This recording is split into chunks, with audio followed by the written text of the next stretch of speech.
She froze when she saw him walk into her diner, the man she thought was dead for 8 years. But when a 7-year-old boy ran in calling her mom, the Mafia boss saw his own gray eyes staring back at him. What he didn't know, coming back for answers would put them all in the crosshairs of the one family that never forgives. The bell above the diner door hadn't changed its sound in 8 years. Marco DeLuca heard it chime as he pushed through, and for a moment, he was 26 again, young, reckless, and stupidly in love with a girl who made the best apple pie on the eastern seaboard. Now he was 34, with a scar across his ribs from a knife that was meant to finish the job, and eyes that had seen too much to ever look young again. The diner was smaller than he remembered. Everything was smaller when you came back from the dead. It was 2:47 p.m. on a Tuesday, the dead zone between lunch and dinner. Only 2 customers sat in the far corner booth, an elderly couple sharing a slice of pie. The jukebox in the corner played something old and sad, probably Patsy Cline. The black and white checkered floor still had that same crack near the counter. And there she was. Eva Moretti stood behind the counter, her dark hair pulled back in a ponytail, wearing a simple white t-shirt and jeans with a blue apron tied around her waist. She was wiping down the coffee machine, her movements practiced and efficient. She hadn't seen him yet. Marco's hand instinctively went to his jacket pocket, feeling the outline of the cigarette pack he'd bought at a gas station in Delaware but hadn't opened. Old habits. He'd quit smoking the day he went into hiding. Started again yesterday, when he decided to come back. He took 3 steps toward the counter before she turned around. Their eyes met. The coffee pot in her hand didn't fall. Eva had always had steady hands, but her knuckles went white around the handle. Her face drained of color, then flushed red, then went pale again, all in the span of 3 seconds. "Hello, Eva," Marco said quietly. She set the coffee pot down very carefully, like it was made of nitroglycerin. Her chest rose and fell with a sharp breath. When she spoke, her voice was barely above a whisper. "You're dead." "I was," Marco said. "Didn't take." Eva's eyes darted to the elderly couple, then to the kitchen door behind her, then back to Marco. Not surprised he was alive. That would have looked different. This was something else. This was fear. "You shouldn't be here," she said, her voice tight. "I know." "Then why?" "I wanted to see you." The honesty surprised even him. "Before I left for good. I'm heading to California tomorrow. New name, new life. I had to see you first." Eva's jaw clenched. 8 years ago, she used to cry when she was angry. Now she just looked at him with those dark brown eyes that had once made him believe he could be something other than what his last name demanded. "You look good," Marco offered, immediately regretting how stupid it sounded. "Don't," Eva said sharply. "Don't you dare come in here with your—" She stopped herself, glancing again at the elderly couple. She lowered her voice. "You left. You disappeared. Do you have any idea what that was like?" "I know. Eva, I know. But they were going to kill me. My own cousin put the contract out. It was Antonio, Carlo, and Vince. They wanted to take over the family operations, and I was in the way. If I'd stayed—" "You could have told me," her voice cracked. "You could have said goodbye. If I'd contacted you, they would have used you to find me. You know how it works. You grew up in this world same as me." Eva looked away, blinking hard. "I got out of that world." "I can see that," Marco gestured at the diner. "This place suits you. You always talked about owning your own restaurant. It's not a restaurant. It's a diner. There's a difference. Still counts." For a moment, neither of them spoke. The jukebox switched songs. The elderly man in the corner booth coughed softly. "Coffee?" Eva asked finally, her voice flat. "Yeah." "Black." She poured it without looking at him, her movements mechanical. When she set the cup down on the counter, their fingers almost touched. She pulled back like she'd been burned. Marco wrapped his hands around the warm ceramic. "How've you been?" "Really busy. The diner keeps me occupied." "You seeing anyone?" Her eyes flashed. "That's none of your business." "Fair enough." Eva crossed her arms, leaning back against the counter behind her. So, California, huh? What's out there? Nothing. That's the point. Marco sipped his coffee. Still too hot, but he drank it anyway. Fresno, maybe. Or Sacramento. Somewhere flat and boring where nobody knows what a DeLuca is. And you came all the way here just to tell me that. I came to apologize, Marco said. For leaving the way I did. For everything. Eva's expression softened, just barely. Marco. The bell above the door chimed. Both of them froze. Marco's hand moved instinctively toward his waistband, but he'd left the gun in his car. Stupid. 8 years away, and he'd gotten sloppy. But it wasn't a threat. It was a kid. A boy, maybe 7 years old, wearing a blue backpack with dinosaurs on it and sneakers that lit up when he walked. He had dark, messy hair and olive skin, and he was grinning as he pushed through the door. Mom, guess what happened at school? The boy stopped mid-sentence when he saw Marco. Marco stared at the kid. The kid stared back. And Marco felt the ground drop out from under him. Because the boy had gray eyes. Not brown like Eva's. Not dark like most Italian kids. Gray. Sharp, pale gray. The exact same shade Marco saw every morning in the mirror. Luca, honey, Eva said quickly, her voice too bright, too forced. Why don't you go put your backpack in the office? I'll make you a snack in a minute. But, Mom, I wanted to tell you about. Luca, now. Please. The boy, Luca, looked between his mother and Marco, sensing the tension even if he didn't understand it. Okay, he said slowly. He walked past the counter, disappearing through the kitchen door. Marco couldn't breathe. Couldn't think. 7 years old. Gray eyes. He looked at Eva, and the expression on her face told him everything he needed to know. Outside, Eva said quietly. Now. She untied her apron with shaking hands, called toward the kitchen. Marie, can you watch the floor for 5 minutes? And walked toward the front door without waiting to see if Marco followed. He did. They stood in the parking lot between a beat-up Honda and a pickup truck. The afternoon sun was bright and unforgiving. Eva wrapped her arms around herself despite the warmth. Say it, Marco said, his voice hoarse. Eva looked at him, and her eyes were shining with tears she refused to let fall. His name is Luca Antonio Moretti, she said. He's 7 years old. He likes dinosaurs, baseball, and mac and cheese. He's afraid of thunder, but not spiders. He's the smartest kid in his class. She took a shaky breath. And yes, Marco. He's yours. The world tilted. Marco DeLuca had survived a coup, 3 assassination attempts, and 8 years in hiding. But nothing had prepared him for this.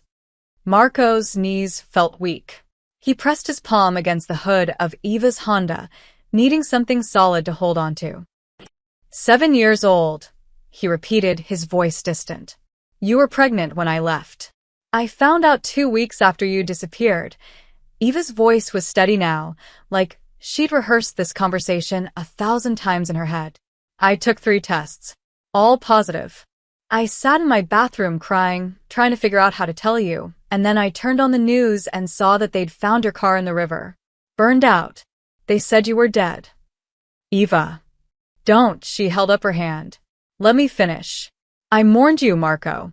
I buried an empty casket.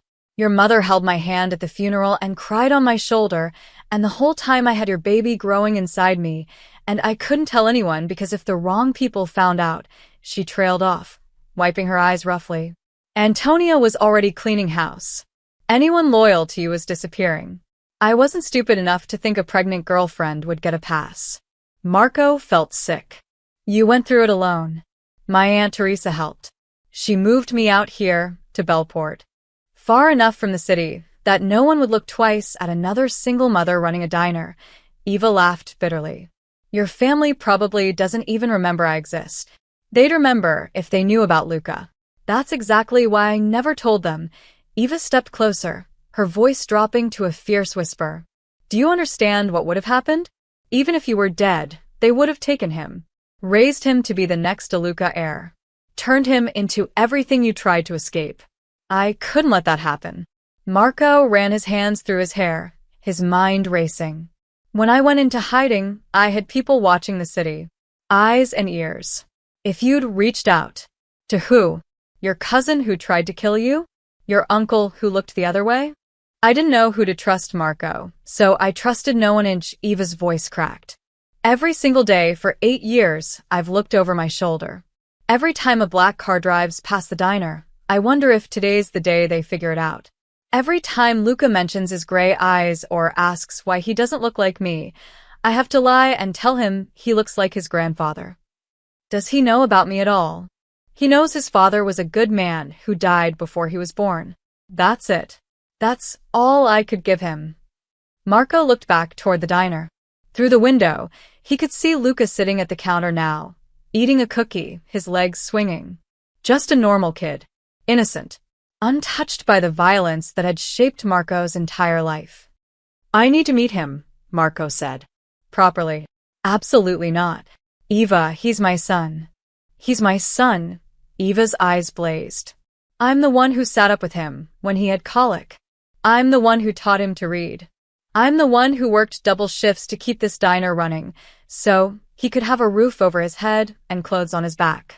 You don't get to walk in here after 8 years and claim him like he's some kind of prize. That's not what I'm doing. Then what are you doing, Marco? You said you're leaving for California tomorrow. You came here to say goodbye and then disappear again. Well, congratulations, you got your closure. Now go. I can't. The words came out raw, unfiltered. Not now. Not after seeing him. You have to. Eva grabbed his arm, desperation replacing anger. Marco, listen to me. If you stay, if people see you with us, if anyone makes the connection. No one knows I'm here. I've been careful. You think you're the only one being careful? There are still people in the city who'd pay good money for information on you. The Bernini family never forgot that you testified against their operation before you disappeared. They've got long memories and longer reach. Marco's blood ran cold. The Berninis are still operating? They took over half your family's territory after Antonio's crew fell apart. There was a war, Marco. 3 years of bloodshed. The Berninis came out on top. Eva's grip tightened. And Rocco Bernini, you remember him? He moved out here 6 months ago. He's been running a protection racket on all the small businesses on the waterfront. Has he touched you? I pay him $200 a month to leave us alone. It's cheaper than hiring security and easier than fighting. Eva's voice was defeated. That's how I survive now. I keep my head down, I pay what I owe, and I keep Luca far away from anything that smells like the life we left behind. $200 a month, Marco's jaw clenched. That bastard is extorting you. That bastard is keeping us alive. Don't you dare go after him. Don't you dare bring that violence back into our lives. Marco looked at Eva, really looked at her. The woman he'd loved 8 years ago had been soft, full of dreams and laughter. This Eva was harder, carved out of necessity and fear. She'd survived because she had to. Because of Luca. I'm sorry, he said quietly. For all of it. Eva's shoulders sagged. I know you are. But sorry doesn't change anything. You need to leave, Marco. Before someone recognizes you. Before this gets complicated. But it was already too late for that. Through the diner window, Luca was staring out at them, his gray eyes curious and confused. And Marco knew, with absolute certainty, that walking away from his son was impossible. Marco drove past the diner 3 times before parking 2 blocks away. He'd told Eva he'd leave town. Promised her he wouldn't complicate things. But that was before he'd looked into his son's eyes and felt something shift in his chest, something he didn't know he was still capable of feeling. He couldn't leave. Not yet. For 2 days, he stayed in a motel on the edge of Bellport, paying cash and using a fake name.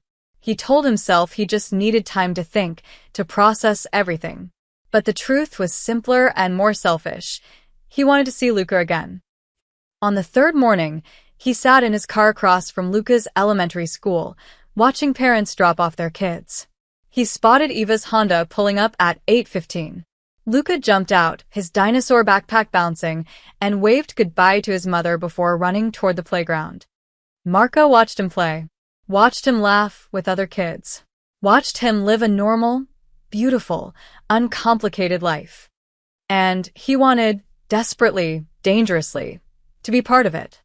He didn't notice the black Escalade until it was too late. It pulled up beside his car, blocking him in. Two men got out. Marco recognized the one in the expensive suit immediately. Rocco Bernini. He'd put on weight since Marco last saw him, his face rounder, his hair slicked back with too much gel. But the eyes were the same, cold, calculating, and mean. Rocco tapped on Marco's window with his knuckles, grinning. Marco rolled it down slowly, his hand moving to the gun in his glove compartment. Well, Rocco said, leaning down. His cologne was overpowering. Marco de Luca. Back from the dead. That's quite a magic trick. Rocco, you're looking prosperous. Business is good. Real good. Especially out here in the sticks. Rocco glanced toward the school, then back at Marco. His grin widened. Funny place to be sitting at 8 in the morning. Unless you got a kid in there. Marco's heart stopped, but his face remained blank. Just passing through. Thought I'd stop and appreciate the ocean view. Ocean's the other direction, Marco. Then I'm lost. Rocco laughed. A wet, ugly sound. You know what I think? I think you're watching someone.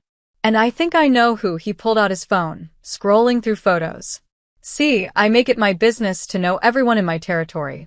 Every business owner, every resident, every single mother who might need protection. He turned the phone toward Marco. It was a photo of Eva and Luca standing outside the diner. Marco's blood turned to ice. Pretty lady, Rocco continued casually. Got a cute kid too. 7 years old. Strange thing though, kids got these gray eyes. Real distinctive. Reminded me of someone, but I couldn't put my finger on it. He paused, studying Marco's face. Until now. Leave them alone, Marco said quietly. Or what? You gonna start a war? You're one man, Marco. No family, no crew, no protection. Meanwhile, I got the whole Bernini organization behind me. My Uncle Sal runs half the eastern seaboard now. You remember Uncle Sal, don't you?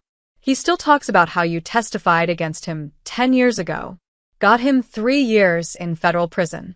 That was a different life. Yeah, well, Sal's got a long memory. Rocco straightened up, adjusting his suit jacket. Here's what's gonna happen. I'm gonna make a phone call. Gonna tell my uncle that the famous Marco De Luca is alive and well in Bellport. And that he's got a son. You know what Uncle Sal's gonna do with that information? Marco's hand tightened on the gun in the glove compartment. He's gonna want to meet the kid, Rocco continued. Raise him proper. Make sure he learns the family business. And you're gonna disappear again.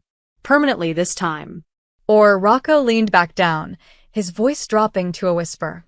Or you can make this easy. Give me $50,000 and I'll forget I ever saw you. You can drive away, and your ex and your kids stay safe. Nobody needs to know you were here. I don't have 50,000. Then you better figure it out fast. You got 48 hours. Rocco knocked on the car roof twice. Clock's ticking, dead man. He walked back to the Escalade, laughing. The vehicle pulled away, leaving Marco alone with his rage and fear. Marco sat there for 10 minutes, his mind racing through options. All of them bad. If he ran, Rocco would tell the Berninis anyway, out of spite or boredom or just because he could. Eva and Luca would become leverage, tools to draw Marco out of hiding. If he paid, Rocco would just come back for more.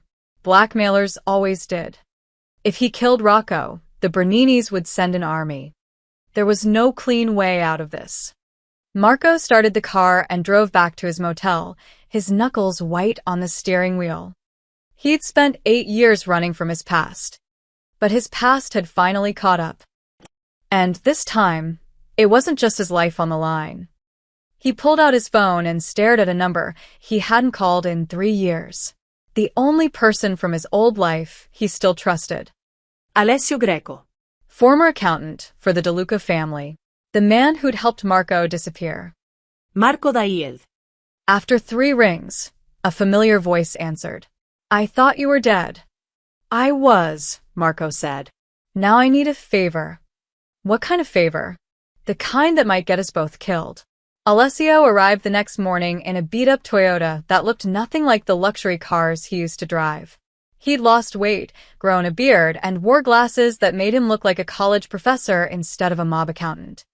They met at a coffee shop 3 towns over from Belport. You look terrible, Alessio said, sitting down across from Marco.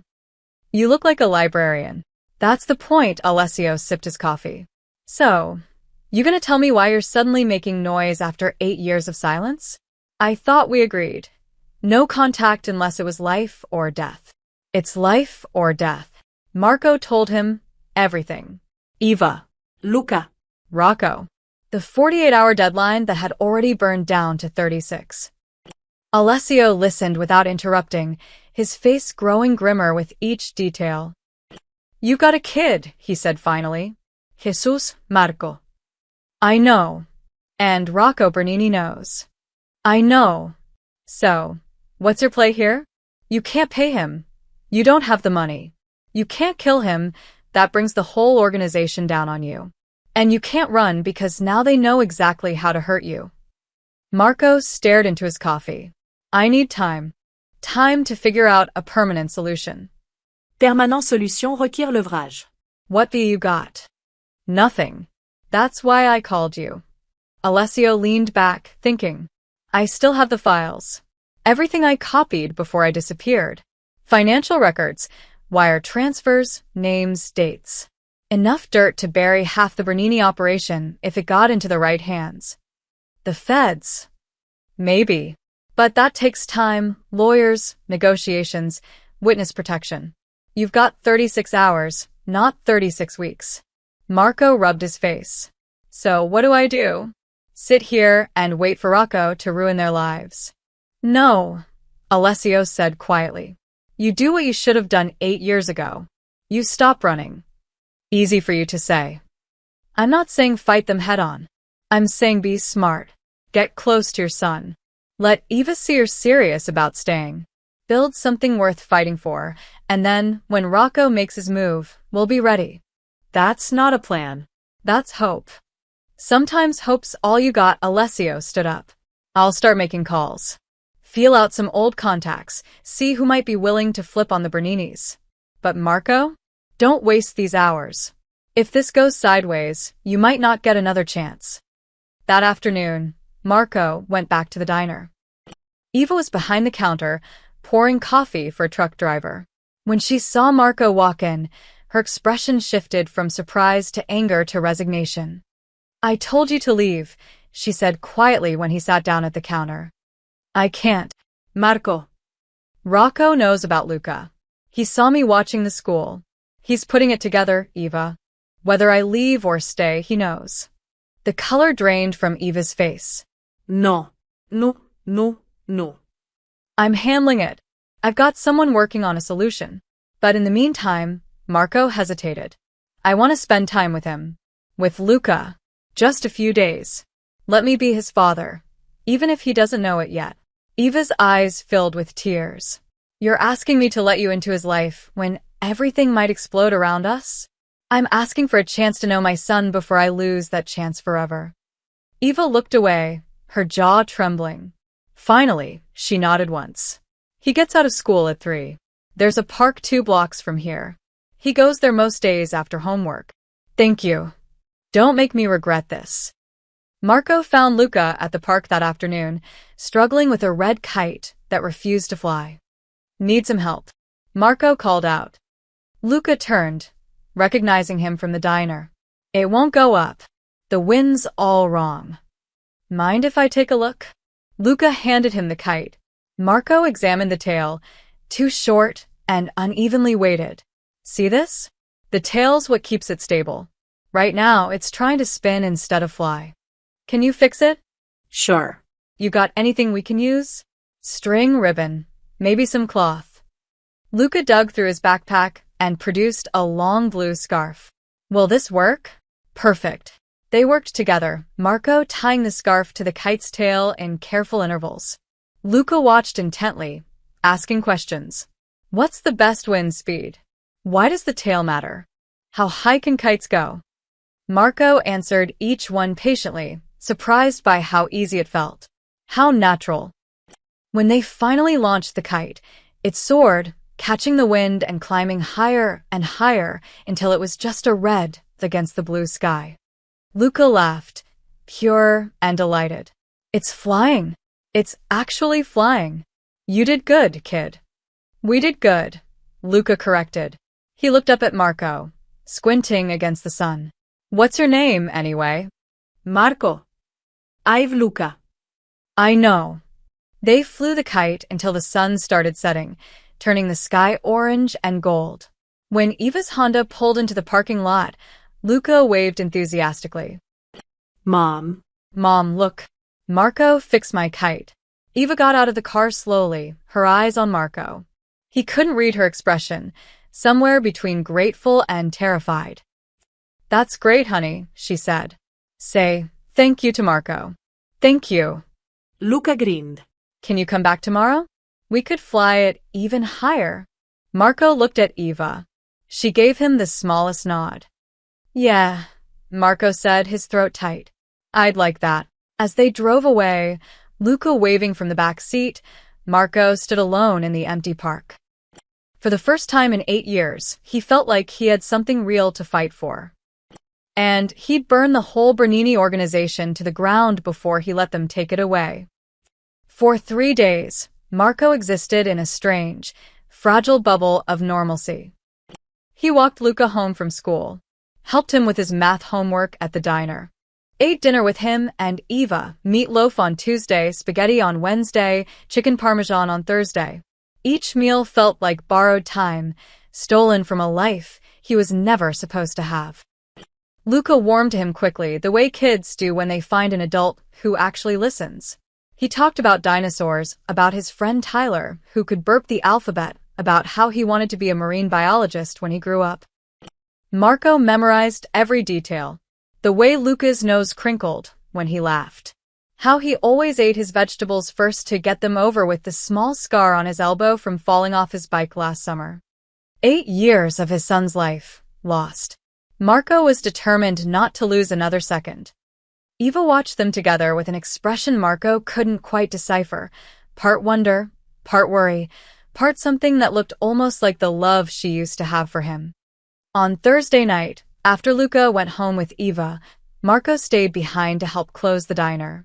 They worked in comfortable silence, wiping down tables and stacking chairs. He likes you, Eva said finally. A lot.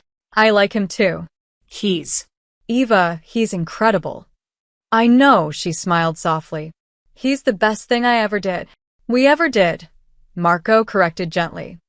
Eva's smile faded. Marco, what's happening here? What are we doing? I don't know, but it feels right. It felt right 8 years ago too. And then you were gone. I'm not going anywhere. Not this time. You can't promise that. Not with Rocco. The bell above the door chimed. They both turned. Rocco Bernini walked in, flanked by 2 men Marco didn't recognize. Both wore expensive suits that didn't hide the bulges of shoulder holsters underneath. Sorry, we're closed, Eva said, her voice steady despite the fear in her eyes. That's all right, sweetheart. This won't take long. Rocco's smile was all teeth. He looked at Marco. Time's up, dead man. Where's my money? I told you, I don't have it.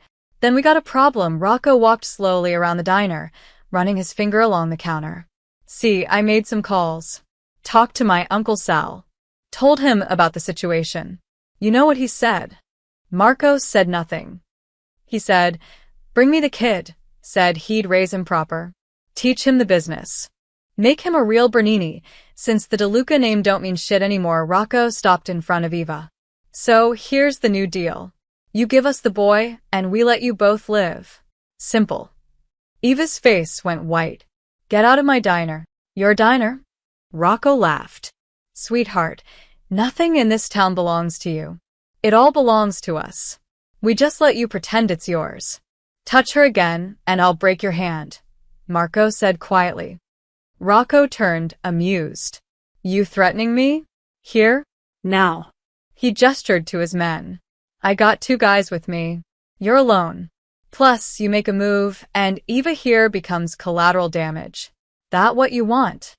Marco's hands clenched into fists, but he didn't move. That's what I thought.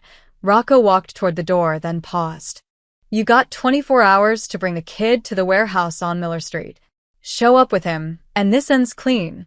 Nobody gets hurt. Don't show up, he shrugged. Well, accidents happen. Kids get snatched from playgrounds. Single mothers get robbed walking to their cars. Would be a shame. Rocco, Marco's voice was ice. You made a mistake coming here. Yeah? What mistake is that? You reminded me why I left this life. And why I'm going to end yours. Rocco's smile faltered for just a second. Then he laughed again, more force this time. Big words from a dead man. 24 hours, Marco. Clock's ticking. He left, his men following. The moment the door closed, Eva collapsed against the counter, her whole body shaking. Marco moved to her, putting his hands on her shoulders. Hey. Hey, look at me. We're not giving him Luca. That's not happening. Then what are we doing? What's the plan, Marco? Because right now, all I see is my son getting dragged into your world, and I can't. Her voice broke. I can't lose him. You won't. I promise you won't. You can't promise that. Yes, I can. Marco turned her to face him, his hands gentle but firm. Listen to me. I have someone working on this. Alessio, you remember him? He's got evidence. Files that could bring down the whole Bernini operation. We just need a little more time. We don't have time. You heard him. 24 hours. Then we buy more time. We stall. We play it smart. Eva looked at him with exhausted, desperate eyes. And if that doesn't work? Marco thought about his son flying a kite in the park. About the way Lucas smiled when Marco called him champ. About the life this boy deserved. A life free from fear and violence and men like Rocco Bernini. Then I do what I should have done 8 years ago, Marco said. I stop running and I fight. That's what I'm afraid of. Eva's voice was barely a whisper. Last time you fought, you died. Last time, I didn't have anything worth fighting for. He pulled her into his arms, and after a moment's hesitation, she let him hold her. Outside, a car engine started. Rocco was gone, but his shadow remained, dark and threatening, over everything Marco loved. Marco didn't sleep that night. He sat in his motel room, his gun disassembled on the bed, cleaning each piece methodically, while his mind raced through scenarios. Every plan ended the same way, with someone dead or Luca in danger.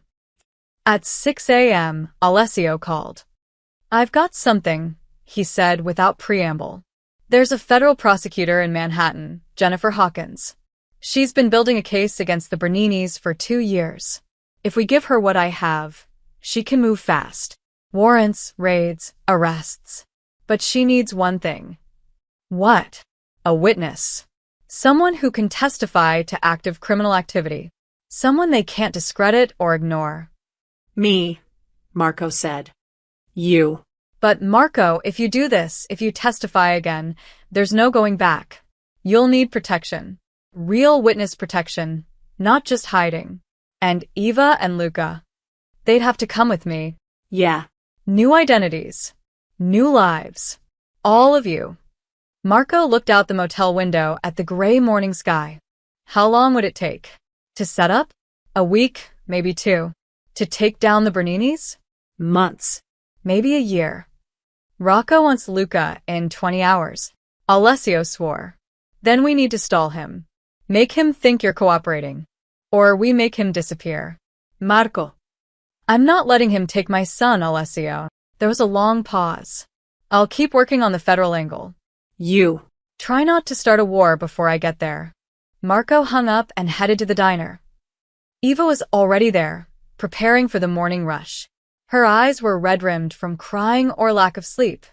Probably both. We need to tell him, Marco said.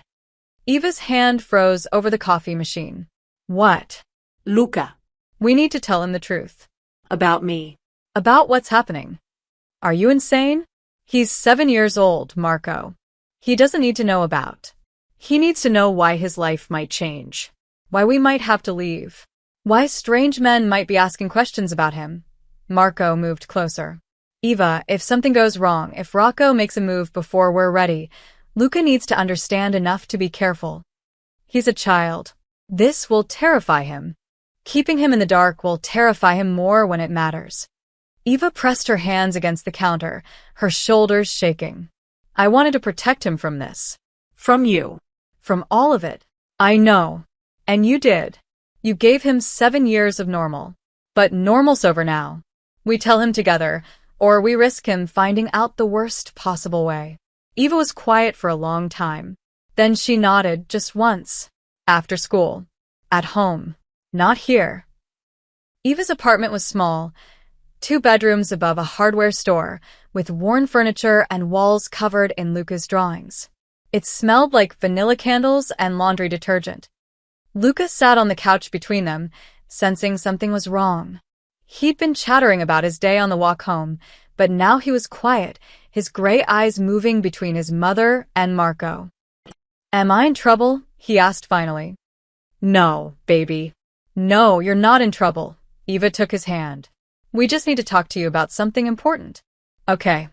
Eva looked at Marco, her eyes pleading for him to take the lead. Marco knelt in front of Luca, putting them at eye level.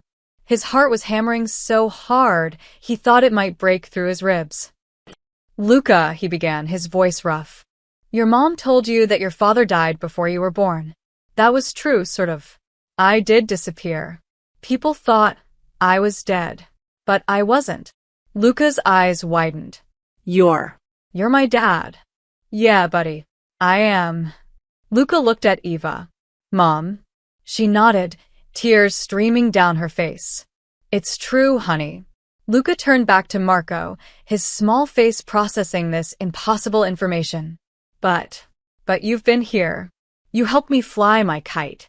You walked me home from school. Why didn't you tell me? Because it's complicated. And dangerous. I disappeared because some bad men wanted to hurt me. I thought if I stayed away, you and your mom would be safe. I thought that was the right thing to do, Marco's voice cracked. I was wrong. I should have been here. I should have been your dad from the beginning. And I'm so sorry I wasn't. Luca was quiet, his eyes searching Marco's face. Looking for lies. Looking for truth. Did you leave because you didn't love us? He asked, his voice small. No, Marco put his hands on Luca's shoulders. God, no. I left because I loved you. Because I didn't want you growing up in the world I came from. I wanted you to be safe and happy and normal. I wanted you to be exactly who you are. But you're back now. I'm back now. Are you leaving again? Marco looked at Eva, then back at Luca. Not if I can help it. But those bad men I told you about? They found out about you. About us. And we might have to go away for a while. Somewhere safe. All 3 of us. Luca absorbed this, his face serious in a way no 7-year-old should be. Then, without warning, he threw his arms around Marco's neck. I don't want you to leave again, he whispered. Marco held his son for the first time, really held him, and felt something inside his chest shatter and rebuild itself simultaneously. I'm not going anywhere, champ. I promise. Eva joined them, wrapping her arms around them both, and for one perfect moment, they were a family. Then Marco's phone buzzed. A text from an unknown number, warehouse. Midnight. Bring the boy, or we come get him. The moment shattered like glass.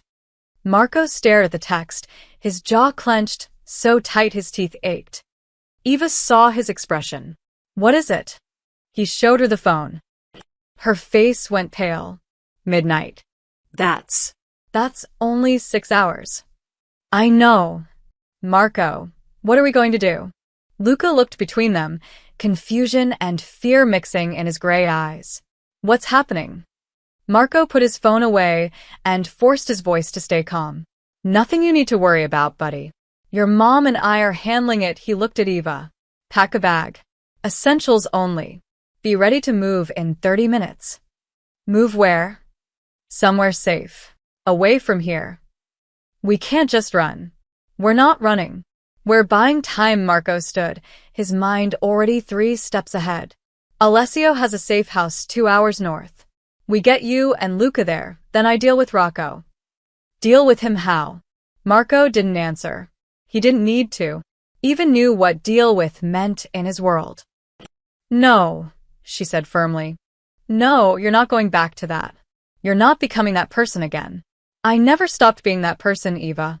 I just pretended for 8 years. Marco's voice was hard. These men don't understand reason. They don't negotiate. They take what they want and they hurt anyone who gets in their way. If I don't stop Rocco now, he'll never stop coming after us. Then we go to the police. And tell them what? That a mobster sent me a threatening text. They'll ask questions we can't answer. Questions about who I am, why he's targeting us. By the time they sort it out, Rocco will have already made his move. Eva's hands trembled. There has to be another way. There is, said a voice from the doorway. They both spun around. Alessio stood there, holding a laptop bag and looking exhausted. Sorry, the door was unlocked. Old habit, I knocked, but you didn't hear. How did you? You said Eva's diner in Bellport. There's only one diner in this town. Alessio stepped inside, closing the door behind him. We need to talk. All of us. 10 minutes later, Luca was in his bedroom with headphones on, playing a video game with the volume turned up. The adults sat around Eva's small kitchen table. Alessio opened his laptop. I've been digging. The Berninis are vulnerable right now, more than they've been in years. Sal Bernini's under federal investigation for tax evasion. His nephew Tony just flipped on him to save himself from a weapons charge. The organization is fractured. That doesn't help us tonight, Marco said. Actually, it does. Because Rocco. Alessio pulled up a photo. He's desperate. He's been skimming from the family for months. His uncle doesn't know yet, but when he finds out, which he will, Rocco's a dead man walking. That's why he needs you. What do you mean? Think about it. Rocco doesn't want $50,000. He wants leverage. Something he can bring to Sal Bernini to prove his worth. And what's better than delivering Marco De Luca, the guy who testified against the family and his son? Eva's breath hitched. So, this was never about money. It was always about survival. Rocco's survival. Alessio turned the laptop toward Marco. Which means we can use that against him. How? We give him what he wants. Sort of. Alessio pulled up another file. Financial records, emails, photographs. I've got everything here. Every dollar Rocco stole. Every deal he made behind Sal's back. Every lie he told. We give this to Sal Bernini, and Rocco becomes the target instead of you. Marco leaned back, processing. You want to turn the family against itself. I want to redirect their attention. While they're cleaning up their own mess, we get the federal prosecutor involved. Jennifer Hawkins is ready to move. She just needs a witness and these files. We give her both, and the entire Bernini operation falls apart within weeks. And what happens to us while we wait 4 weeks?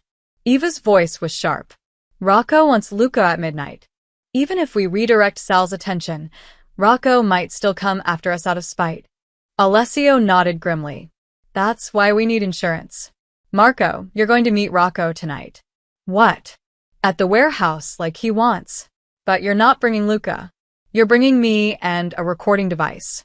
We get Rocco on tape, threatening you, admitting to extortion, talking about kidnapping a child. Then we have everything we need, evidence for the feds and proof for Sal Bernini that his nephew is a liability. Marco shook his head. He'll search me. He's not stupid. He won't search me. I'll come in after you. Pretend I'm delivering the money. Former accountant trying to help an old friend. He'll believe it. And if he doesn't? Alessio met his eyes. Then we improvise. But Marco, this is our shot.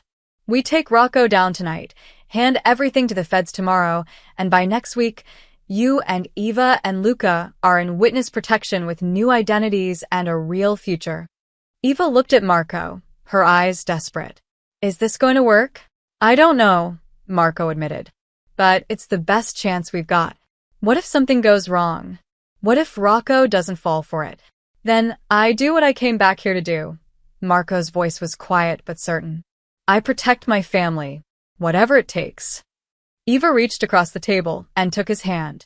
Don't die on me again, Marco. I mean it. Luca just got you back. I just got you back. I'm not going anywhere, he squeezed her hand. Trust me. Alessio closed his laptop. We've got 5 hours. Let's get ready. Marco stood, looking toward Luca's bedroom door. His son was in there, safe for now, playing games and not knowing that his entire future hung in the balance. Marco would walk into hell itself to keep it that way. And tonight, he just might have to. At 10 p.m., Marco's phone rang. Alessio was in the bathroom, checking the recording equipment one more time. Eva sat on the couch, her knee bouncing nervously, checking on Luca every 5 minutes, even though he was sound asleep in his room. Marco answered. Yeah. Change of plans. Rocco's voice was oily with satisfaction. Warehouse is too public. Too many eyes. We're meeting at the old Riverside Marina instead. Pier 7. You know it. Marco's gut twisted. The marina was isolated, abandoned for 3 years after a fire gutted the main building. No witnesses. No security cameras. Perfect for making someone disappear. I know it. Good. Midnight. Just you and the kid. Anyone else shows up, and things get messy. I need more time. You're out of time, Marco. Be there, or I send my guys to that little apartment on Hudson Street. They'll get the kid themselves, and your girlfriend won't be so pretty when they're done with her. The line went dead. Marco stood there, phone in his hand, rage burning through his veins like gasoline. Alessio emerged from the bathroom, reading Marco's expression immediately. What happened? He changed the location. Riversi de Marina. And he knows where Eva lives. Eva's face drained of color. He knows where we live. How? He's been watching us. Probably since the first day I showed up. Marco ran his hands through his hair. He's smart. Smarter than I gave him credit for. Then we call it off, Eva said quickly. We take Luca and run. Right now. We just disappear. Eva. No, Marco. This is too dangerous. If he's been watching us, if he knows where we live, then he's already 3 steps ahead. We can't beat him. We can, Alessio interjected. The plan still works. Actually, the marina is better. More isolated means less chance of innocent bystanders getting hurt if things go sideways. If things go sideways, my son doesn't have a father. Eva's voice cracked. You're asking me to let Marco walk into a trap. I'm asking you to trust that we know what we're doing. Trust. Eva laughed bitterly. Trust is what got me 8 years of raising a child alone. Trust is what got me paying protection money to thugs. Trust is what got my son a target on his back. She stood abruptly, pacing the small living room. I should have left the moment Marco showed up. Should have grabbed Luca and disappeared. Gone to California or Canada or... You wouldn't have made it, Marco said quietly. Eva stopped. What? Rocco would have found you. Maybe not tomorrow, maybe not next week. But eventually Marco moved toward her. These men, they don't just give up. They keep searching, keep digging until they get what they want. Running only buys time. It doesn't solve anything. And your plan does? Walking into a trap, getting yourself killed, leaving Luca without a father again. If I don't go, Rocco comes here. Tonight. Maybe with 2 men, maybe with 10. And Luca's in the next room, sleeping, when they kick down the door. Marco's voice was steady, but his eyes were fierce. Is that what you want? For our son to see that? To live through that? Eva's breath came in short gasps, tears streaming down her face. I don't want any of this. I just want us to be safe. I want Luca to grow up normal. I know, Marco touched her face gently, wiping away tears with his thumb. And after tonight he can. I promise. You can't promise that. Then let me try. Let me be the father I should have been 8 years ago.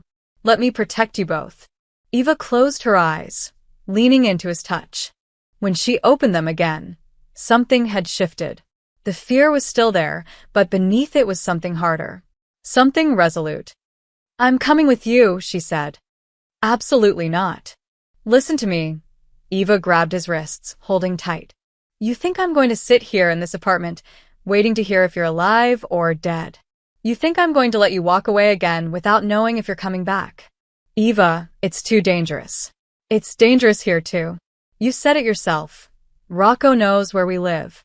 If your plan fails, he comes here anyway. At least if I'm with you, I can see what's happening. I can help. You're not trained for this. You don't know how to. I know how to survive, her voice was steel. I've been surviving for 8 years while you were hiding. I raised our son alone. I built a business from nothing. I paid off criminals and kept my head down and did whatever it took to keep Lucas safe. She stepped closer, her eyes blazing. Don't you dare tell me I'm not strong enough for this. Marco stared at her. This woman who'd loved him, lost him, and carried on anyway, who'd given their son every advantage she could despite the odds stacked against her. She was right. She was so much stronger than he'd given her credit for.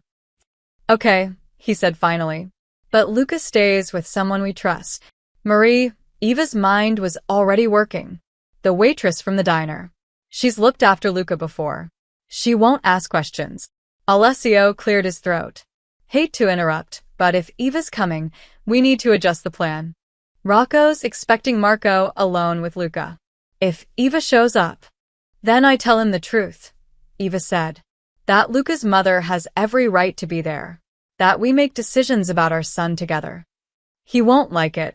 I don't care what he likes, Eva's jaw set. I'm done hiding. I'm done running. Those men have taken enough from us. She looked at Marco, and he saw the woman he'd fallen in love with, fierce, brave, and unwilling to back down. We end this tonight, she said. Together. Marco nodded. Together.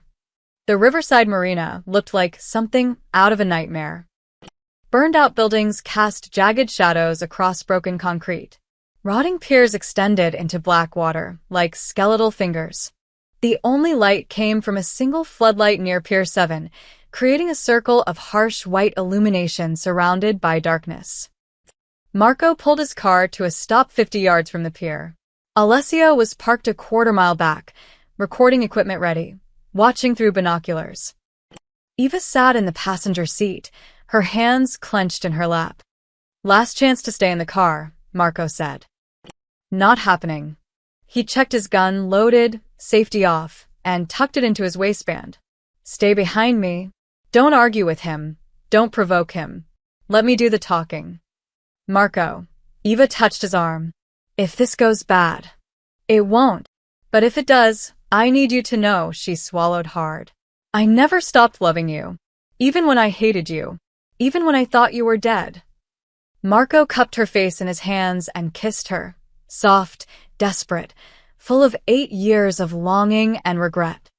When this is over, he said, we're starting fresh. Real fresh. No more secrets, no more running. Just us and Luca. Promise. I promise. They got out of the car. The night air was cold, smelling of salt water and decay. Their footsteps echoed on the concrete as they walked toward the pier. Rocco was already there, leaning against a black Escalade with 2 men flanking him. Both held pistols openly, not bothering to hide them. Marco? Rocco called out, spreading his arms wide. Right on time. I appreciate punctuality. His eyes slid to Eva. But I don't remember inviting the lady. She's Luca's mother, Marco said evenly. She has a right to be here. Sure. Mother's rights. Very progressive, Rocco pushed off the car, walking into the circle of light. Speaking of the kid, where is he? Safe. Rocco's smile disappeared. That wasn't the deal. The deal's changed. You're not getting Luca. Then we got a problem. Rocco gestured, and his men raised their weapons. See, I told my uncle I was bringing him a prize tonight. the son of Marco DeLuca, future of the family bloodline. I can't show up empty-handed. You're going to show up empty-handed anyway, Marco said, because Sal Bernini already knows what you've been doing. Rocco's eyes narrowed. What are you talking about? The skimming. The side deals. The 300,000 you stole from the Providence operation. Marco took a step forward. You think your uncle's stupid? You think he doesn't have accountants, auditors, people checking the books? You're bluffing. Am I? How about the warehouse in Newark? The one you're using to store stolen electronics? Or the judge you bribed in Atlantic City? Your uncle's going to love hearing about that 1 inch. Rocco's face flushed red. You don't know anything. I know everything. Marco's voice was cold. And so does Sal. In fact, he's probably wondering right now why his nephew is at an abandoned marina instead of handling family business. You're lying. Call him. Ask him yourself. Rocco pulled out his phone, his hands shaking slightly with rage. He dialed, keeping his eyes on Marco. The phone rang once. Twice. 3 times. Uncle Sal? Yeah, it's me. Listen, I'm at the marina. And what? No, I didn't. His face went pale. Uncle Sal, I can explain. No, listen, I'm handling. He looked at the phone. The line was dead. Marco smiled grimly. He hung up on you, didn't he? Shut up. You're done, Rocco. Your uncle knows you're a thief. And when word gets out that you were planning to kidnap a child to save your own skin. Marco shook his head. They'll find you in a dozen pieces in the Pine Barrens. Rocco's gun came up, pointing at Marco's chest. You think you're smart? You think you won? I think you just admitted to planning a kidnapping. Marco gestured upward. Rocco's eyes followed the gesture and spotted the small drone hovering 200 feet above them, its camera light blinking red. Say hello to the FBI, Marco said. They've been recording everything. That was a lie. The drone was Alessio's, and the FBI wasn't watching. But Rocco didn't know that. You set me up, Rocco snarled. You set yourself up. I just gave you the rope. Rocco's finger tightened on the trigger. Then I got nothing to lose. You shoot me and federal agents swarm this place in 3 minutes. You'll never make it out. Maybe. But you'll be dead. Rocco. Eva's voice cut through the tension. It's over. You lost. Put the gun down and run while you still can. Rocco laughed, high and desperate. Run? Run where? You think your boyfriend left me anywhere to run? He burned every bridge I got. Then make a new bridge, Eva said. Disappear. Change your name. Start over. It's possible Marco did it. I'm not Marco. Rocco's gun swung toward Eva. I'm not the hero of the story. Marco moved without thinking, stepping in front of Eva, his own gun coming up. The crack of gunfire split the night. But it didn't come from Rocco's gun. It came from behind them. Rocco's men dropped, clutching their legs, screaming. Alessio emerged from the darkness, a rifle in his hands, calm and professional. Federal agents are actually coming now, Alessio called out. I made the call. You've got about 90 seconds. Rocco's gun shook. He was surrounded, outplayed, and out of time. It's over, Marco said quietly. Drop it. For a long moment, Rocco stood there, a man watching his entire life collapse. Then he dropped the gun. Sirens wailed in the distance. Marco pulled Eva close, his heart hammering. You okay? Yeah, she looked up at him, eyes shining. We're okay. The FBI arrived in 4 black SUVs, flooding the marina with agents and floodlights. Jennifer Hawkins stepped out of the lead vehicle, a sharp woman in her 40s with steel-gray hair and eyes that missed nothing. She surveyed the scene, Rocco on his knees with his hands behind his head, his 2 men zip-tied and bleeding, Marco and Eva standing together, and Alessio casually holding a rifle. Well, she said dryly, this is quite the welcome party. Marco stepped forward. Agent Hawkins. Special Prosecutor Hawkins, actually. And you must be Marco DeLuca. The dead man walking. She gestured to her agents. Secure the suspects. Read them their rights. I want everything documented. As the agents moved in, Hawkins turned back to Marco. Mr. Greco called me 3 hours ago. Said you might have something interesting for me. We do. Alessio handed her a flash drive. 8 years of financial records. Wire transfers, shell companies, offshore accounts. Everything the Bernini family has been hiding. Plus recordings from tonight. Extortion, kidnapping threats, assault. Hawkins examined the drive. And you're willing to testify? Both of us, Marco said, glancing at Alessio. Whatever it takes to put them away. That's a dangerous commitment. The Bernini organization has reach, even from prison. Which is why we need protection. Witness protection. For me, Eva, and our son. Hawkins studied them both. You understand what that means? New identities. New location. You can't contact anyone from your old lives. Ever. Eva squeezed Marco's hand. We understand. Good. Then we have a deal. Hawkins pocketed the flash drive. My agents will debrief you tonight. Tomorrow we start building the case. Within a week, we'll have warrants for Sal Bernini and 15 members of his organization. Marco felt tension drain from his shoulders. It was really happening. They were really getting out. There's one problem, Hawkins continued. Rocco made phone calls before he came here. To his cousin Vincent. Told him about your son. The tension came roaring back. What? Vincent Bernini isn't as stupid as Rocco.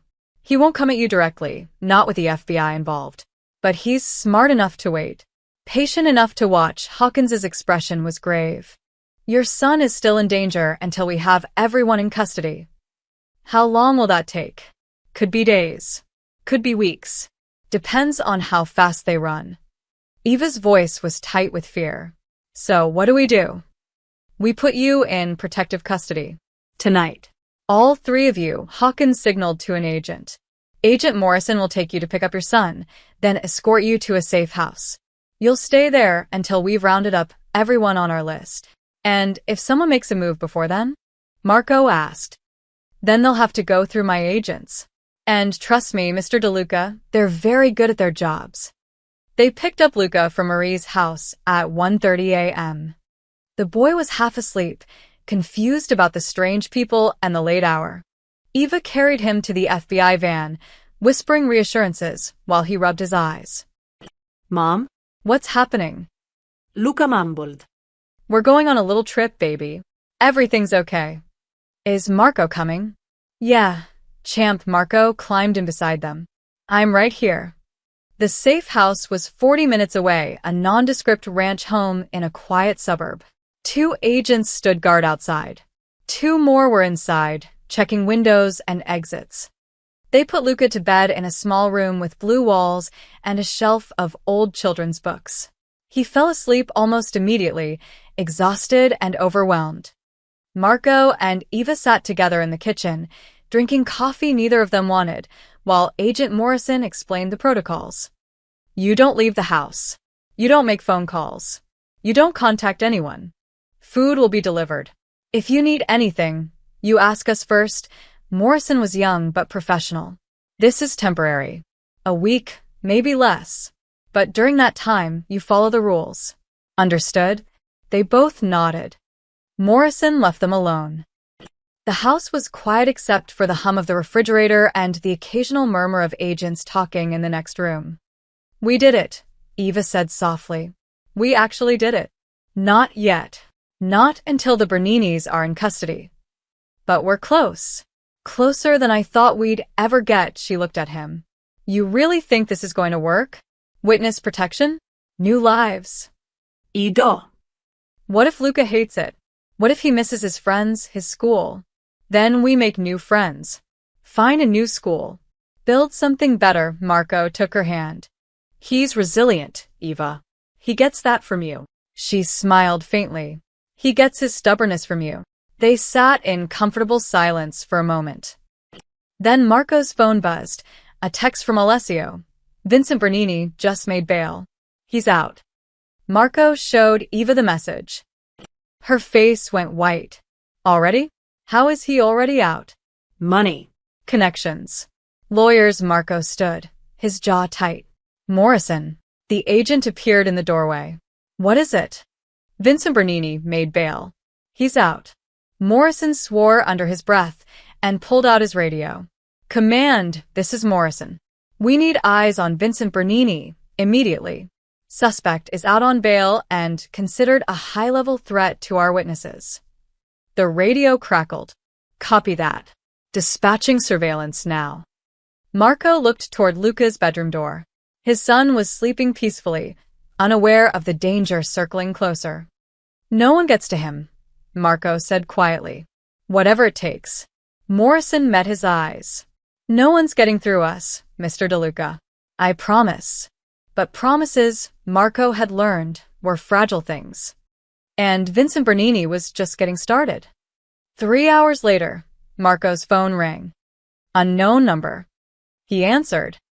Hello, Marco. Vincent's voice was smooth, educated, nothing like his cousin's thuggish tone. I thought we should talk. Marco's hand tightened around the phone. How did you get this number? Please. You think the FBI is the only one with resources? Vincent chuckled softly. But relax. I'm not calling to threaten you. I'm calling to negotiate. There's nothing to negotiate. I disagree. See, I've been doing some thinking. My cousin Rocco, God rest his stupid soul, he made this personal. That was his mistake. Me? I'm a businessman. And right now, business is bad. Marco walked into the hallway, away from Eva. Morrison followed, listening intently. The FBI has my uncle in custody, Vincent continued. They're freezing accounts, seizing assets, flipping soldiers. In 6 months, the Bernini organization will be a memory. I'm smart enough to see the writing on the wall. So you're calling to surrender? I'm calling to make a deal.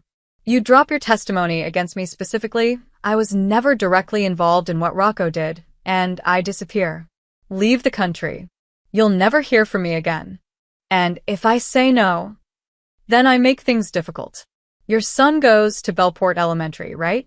Room 3B. Mrs. Patterson's class. He sits in the 3rd row, next to a boy named Tyler. Vincent's voice remained pleasant. I'd hate for anything to happen to such a sweet kid. Marco's blood turned to ice. You son of a... I'm not threatening him. I'm simply pointing out that I could. That I have the resources, the connections, the reach. Even with FBI protection, even in witness protection, I can find you. I can wait years if I have to, he paused. Or you can make this easy. Let me walk away, and I let you live your life. Fair trade. Morrison was already on his radio, calling for backup, for agents to check the school. Marco's mind raced. Vincent was right. Men like him were patient. They could wait, plan, strike when least expected. The FBI could protect them for now, but eventually the protection would thin. Eventually, they'd be vulnerable. Unless Vincent was gone for good. I need 24 hours, Marco said. You have 12. I'll call back at noon tomorrow. Make the right choice, Marco. The line went dead. Morrison lowered his radio. We've got units heading to the school now. It's secure. But Mr. DeLuca, you can't seriously be considering. I'm not. Marco looked toward Luca's room. But Vincent's right about one thing. As long as he's out there, we're not safe. So, what do you want to do? I want to end this. Permanently. At 6 a.m., Jennifer Hawkins arrived at the safe house with a tablet and a grim expression. Vincent Bernini got on a plane to Toronto 4 hours ago, she said, showing them the security footage. We can't extradite him without cause, and technically, he hasn't committed any crimes we can prove yet. He threatened my son, Marco said. On a phone call with no recording. It's your word against his, and his lawyers will tie that up in court for years. Hawkins sat down heavily. I'm sorry. I know this isn't what you want to hear. Eva's voice was hollow. So he just gets away. For now. But here's the thing, Vincent's not stupid. He knows we're watching him. He knows that if he makes any move against you, we'll come down on him hard. So he's going to lay low, wait for the heat to die down, and then she trailed off. And then he comes after us, Marco finished. Maybe. Or maybe he really does disappear. lives the rest of his life in Canada or Europe or South America. Hawkins looked between them. Either way, you can't live your lives waiting for him to make a move. You need to move forward. Take the new identities. Build something he can't touch. And if he finds us anyway, then we deal with it when it happens. But Marco, Eva, you can't let fear control you. That's letting him win. 3 months later, a family moved into a small lakefront house in Greenville, Vermont. The man went by David Morrison. He had sandy brown hair, blue contact lenses, and a quiet demeanor. He opened a boat repair shop on the water, nothing fancy, just honest work fixing engines and restoring old sailboats. The woman was Sarah Morrison. She had lighter hair now, cut shorter, and she moved with the easy confidence of someone who'd left her past behind. She reopened her diner, smaller than the one in Bellport, but cozy. She served the best apple pie in 3 counties. Their son, Lucas, thrived. He joined the local soccer team, made friends, brought home good grades and terrible jokes. He still had his father's gray eyes, but now they sparkled with joy instead of fear. At night, David and Sarah would sit on their dock, watching the sunset paint the lake gold and orange. Think Vincent's still looking? Sarah asked one evening. Maybe. Probably, David squeezed her hand. But he's looking for Marco DeLuca, Eva Moretti, and Luca. Those people don't exist anymore. Do you miss it? Being Marco. I miss parts of it. I miss the city sometimes. The energy, he looked at her. But I don't miss being afraid. I don't miss looking over my shoulder. Me neither. Lucas ran down from the house, his soccer ball under his arm. Dad. Mom. Can we go night fishing? Please. David smiled. Sure, champ. Let me get the gear. As they loaded the boat, David teaching Lucas how to tie knots, Sarah packing snacks, a black sedan drove slowly past their house. David noticed it. His hand instinctively moved toward his waistband, where he no longer carried a gun. The sedan kept driving. Just a lost tourist. Nothing more. David exhaled slowly, forcing himself to relax. This was his life now. Their life. And he'd fight like hell to keep it. 6 months passed like a dream. Winter came to Greenville, blanketing the lake in snow and ice. The boat shop closed for the season, and David spent his days restoring a vintage Chris Craft in the garage, while Sarah's diner became the town's gathering place, warm, welcoming, filled with the smell of coffee and fresh-baked bread. Lucas turned 8 in January. They threw him a party at the diner with his entire soccer team. There were balloons, chocolate cake, and a pile of presents. He blew out his candles and made a wish, his gray eyes bright with happiness. That night, after the guests left and Lucas was asleep, David stood in the kitchen helping Sarah clean up. He's happy, Sarah said, wiping down the counter. Really happy. Did you see him today? I did, David smiled. He's got your laugh. You know that. And your stubbornness. Our stubbornness. Sarah set down her towel and looked at him. David Morrison, are you getting sentimental on me? Maybe. He pulled her close, wrapping his arms around her waist. I've been thinking. About us. About this life we've built. About how I don't want to waste another second of it. Sarah's breath caught. What are you saying? David reached into his pocket and pulled out a small velvet box. Her hands flew to her mouth. I know we've been through hell, David said, his voice thick with emotion. I know I left you once, and I know I can never make up for those 8 years. But Sarah, Eva, whoever we're supposed to be, I love you. I've always loved you. And I want to spend the rest of my life proving that to you. He opened the box. Inside was a simple gold band with a small diamond. Nothing flashy, but honest and real. Will you marry me? For real this time? The right way.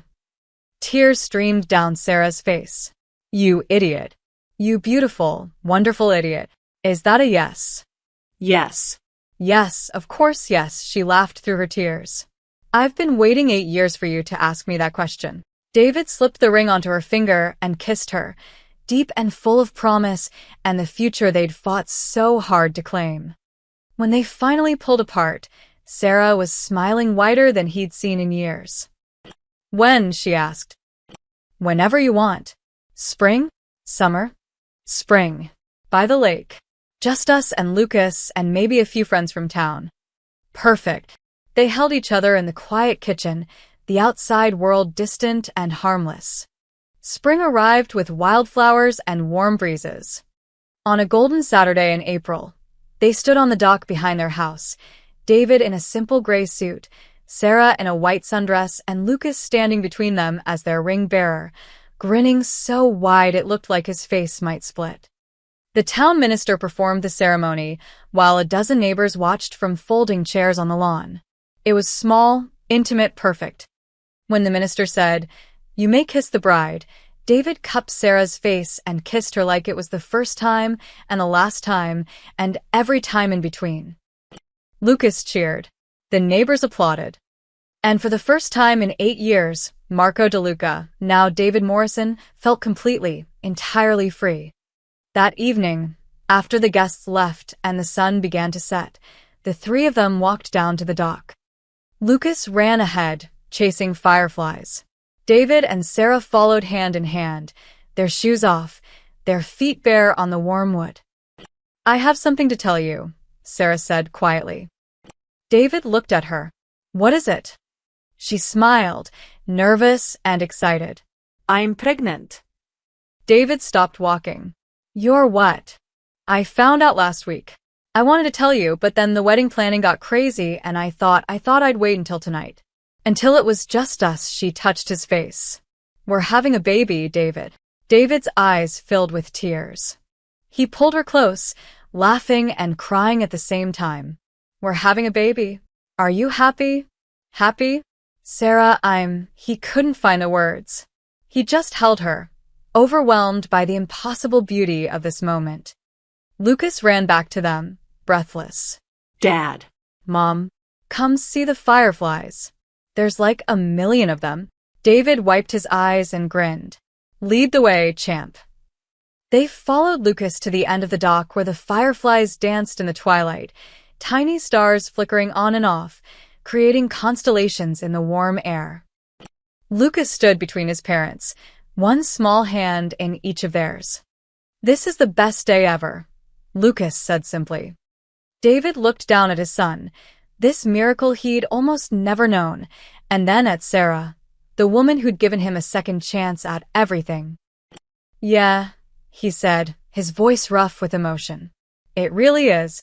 Sarah leaned her head on his shoulder. "We did it. We actually did it. We did." "Do you ever think about them? The Berninis? Vincent?" "Sometimes. Late at night when I can't sleep," David squeezed her hand. "But then I look at what we have, this house, this town, this life, and I know they can't touch us. Not anymore. What if they find us? Then we'll deal with it. Together. As a family," he kissed her temple. "But I don't think they will. We're ghosts now, and ghosts can't be caught." Lucas tugged on David's hand. "Dad, can we start again? The right way? The permanent way?" David's heart swelled. Those were the same words he'd used in his proposal. He looked at Sarah. She smiled, her eyes shining with tears and joy. "We already did, champ," David said, pulling both of them close. "We already did." They stood together on the dock, Marco, Eva, and Luca reborn as David, Sarah, and Lucas, watching the sun set on their old lives and rise on everything they'd fought to become. A real family. Finally. Forever.